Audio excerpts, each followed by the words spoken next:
শামিমা এখানে 3 লক্ষ টাকা পাওয়ার কথা ছিল এবং জরেজ এই 10 লক্ষ টাকা 7 লক্ষ টাকা পাওয়ার কথা ছিল। আশরাফুল যে ব্যবসায়ী ওনার থেকে এই টাকাটা নেওয়ার পরিকল্পনা ছিল।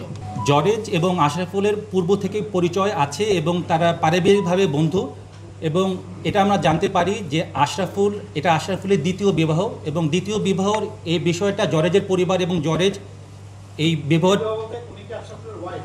জি না, শামিমা একটি সেপারেট একজন ব্যক্তি, এবং আশরাফুলের যিনি বর্তমান স্ত্রী, সেই স্ত্রীকে বিয়ে দেওয়ার পেছনে জরেজ এবং জরেজের পরিবার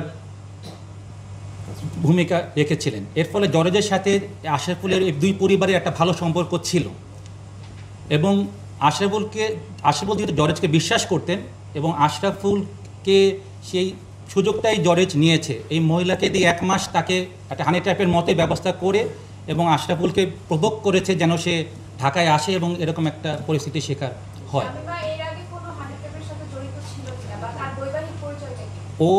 ওনার যতটুকু আমরা জানতে পেরেছি যে উনি সৌদি প্রবাসী একজন ব্যক্তির স্ত্রী, তার 2 সন্তান, এবং তার মা সহ সে বর্তমানে কুমিল্লায় লাংশামে রয়েছেন তাদের নিজস্ব বাসায়, এবং তার হাজব্যান্ড সৌদি আরবে রয়েছেন। আশরাফুল মূলত কাঁচামাল আড়তের ব্যবসা, তারা কাঁচামাল বিভিন্ন জায়গা থেকে নিয়ে আসে এবং এই ব্যবসায়ী সে ভালো একজন ব্যবসায়ী তিনি।